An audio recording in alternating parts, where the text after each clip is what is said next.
Hey guys, welcome to the third lecture of plant structure and function. हम इसमें पढ़ रहे हैं प्लांट्स के बारे में और जिसमें हमने पढ़ लिया था रूट्स के बारे में। ठीक है, अब हम पढ़ने वाले हैं प्लांट का नेक्स्ट पार्ट जो कि है स्टेम। सबसे पहले तो हमने रूट्स के बारे में पढ़ा। रूट्स में हमने देखा था कि रूट्स बेसिकली दो टाइप के होते हैं, टैप रूट सिस्टम और फाइब्रस रूट्स। ठीक है, उसके बाद हमने रूट्स के कुछ टर्म्स पढ़े थे, जैसे रूट कैप है, रूट टिप है।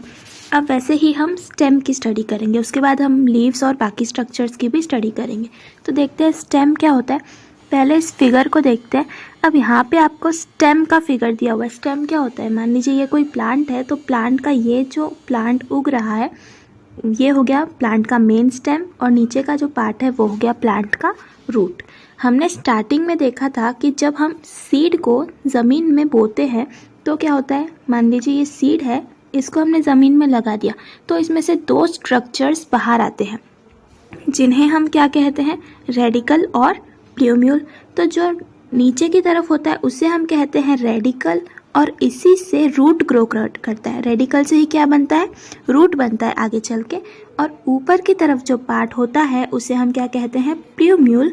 और उसी प्ल्यूम्यूल से क्या होता है, उसी प्ल्यूम्यूल से बनती है हमारी स्टेम, जिसके बारे में हम अभी पढ़ रहे हैं। तो देखते हैं stem. The stem grows above the soil from the plumule of the sprouting seed. अब जो सीड है जो कि स्प्राउट कर रहा है, स्प्राउट मतलब जिसके जो सीड में से दो ऐसे स्ट्रक्चर्स बाहर निकल चुके हैं तो उसे कहते हैं स्प्राउटिंग सीड। तो अब जो ये स्प्राउटिंग सीड है उसमें से जो प्ल्यूम्यूल निकलता है उसी से आगे चल के क्या बन जाता है, हमारा स्टेम बन जाता है।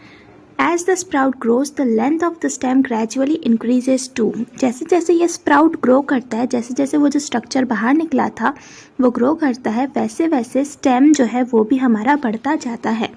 There are nodes on the stem. अब जो स्टेम है उस पर नॉड्स बने हुए होते हैं। नॉड्स मतलब अगर आपने शुगर केन देखा है, यानी कि गन्ना जो हम खाते हैं, तो गन्ना कैसा होता है, बिल्कुल ऐसा। और इसके बीच बीच में ऐसे कुछ होते हैं स्ट्रक्चर्स। ये जो स्ट्रक्चर्स है ना जो बीच बीच में है, इन्हें कहा जाता है नॉड्स। और जो शुगर केन है वो एक तरह का क्या है, स्टेम है, वो भी एक तरह का स्टेम है। तो ये जो बीच बीच में आपको स्ट्रक्चर्स दिख रहे हैं बिल्कुल धागे जैसे, वो होते हैं नॉड्स। तो हर एक स्टेम पे नहीं बल्कि ज़्यादातर स्टेम्स पे आपको क्या दिखेंगे, नॉड्स दिखेंगे। तो यहाँ पे भी स्टेम पे देखिए आपको ऐसा नॉड दिख रहा है यहाँ पे। ठीक है, फिर there are nodes on the stem, leaves come out at the nodes. अब ये जो नॉड्स हैं उनमें से ही लीव्स बाहर निकल के आती है। आप कभी भी देखोगे अगर ये प्लांट है, अगर ये स्टेम है और स्टेम के बीच में से नॉड्स है ना, तो लीव कभी भी यहाँ से बाहर नहीं निकलती, लीव हमेशा ही नॉड से ही बाहर निकलती है। The part of the stem between two nodes is called an internode. अब दो नोड्स के बीच का जो पार्ट है प्लांट का उसे हम क्या कहते हैं, इंटरनोड। मतलब अगर ये एक नोड है, अगर ये दूसरा नोड है, तो ये वाला जो पूरा बीच का पार्ट है ना, इसे हम क्या कहेंगे, इसे हम कहेंगे इंटर नोड।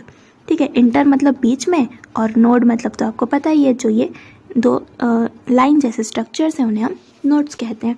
द टिप और the apical end of the stem is called a bud. अब स्टेम का जो सबसे ऊपर का हिस्सा है, एपिकल एंड है, यानी कि ऊपर का हिस्सा है, या फिर जो टिप है उसे हम क्या कहते हैं, बड कहते हैं। यहाँ पे लिखा हुआ है bud. Observe a branch of any plant and identify its different parts as per the diagram. किसी भी पार्ट को आप ऐसे ही ऑब्जर्व कीजिए, उसके डिफरेंट पार्ट्स को आपको आइडेंटिफाई करना है। तो इसमें हमने पढ़ा क्या, स्टेम के बारे में बस इतना ही इन्फॉर्मेशन आपको दिया हुआ है। तो स्टेम के डिफरेंट पार्ट्स के बारे में हमने पढ़ा। सबसे पहले हमने पढ़ा कि जो सीड होता है वो जब स्प्राउट करता है तो उसमें से दो चीज़ें निकलती है, एक तो ऊपर की तरफ एक स्प्राउट निकलता है और एक नीचे की तरफ स्प्राउट निकलता है। ऊपर की तरफ जो स्प्राउट निकलता है उसे हम क्या कहते हैं, उसे हम कहते हैं प्ल्यूम्यूल। और उसी प्ल्यूम्यूल से हमारी क्या बनती है, स्टेम बनती है। नीचे की तरफ जो स्प्राउट निकलता है उसे हम कहते हैं रेडिकल और उसी रेडिकल से क्या बनता है, उसी रेडिकल से बनता है रूट। ठीक है, और क्या पढ़ा हमने, और हमने पढ़ा कि जो स्टेम होती है उसमें बीच बीच में कुछ नोड्स भी होते हैं, ऐसे लाइन जैसे स्ट्रक्चर होते हैं जिन्हें हम क्या कहते हैं, नोड्स। दो नोड्स के बीच का जो पार्ट है, ये एक नोड है, ये दूसरा नोड है। दो नोड्स के बीच का जो पार्ट है उसे हम क्या कहते हैं, उसे हम कहते हैं इंटर नोड, यानी कि दो नोड्स के बीच का पार्ट। फिर जो स्टेम का एकदम ऊपर का हिस्सा है उसे हम क्या कहते हैं, स्टेम का टिप, यानी कि बर्ड कहते हैं। जो टिप का हिस्सा होता है स्टेम का, उसे हम क्या कहते हैं, बड कहते हैं। और एक बात हमने पढ़ी कि जो नोड्स हैं स्टेम के, उन नोड्स में से ही हमेशा लीव्स निकलती हैं। ठीक है, तो आप ऐसा नहीं कह सकते कि जो इंटर नोड है वहाँ से आप देखोगे कि कभी भी लीफ नहीं निकलती। लीफ हमेशा कहाँ से निकलती है, तो नोड वाले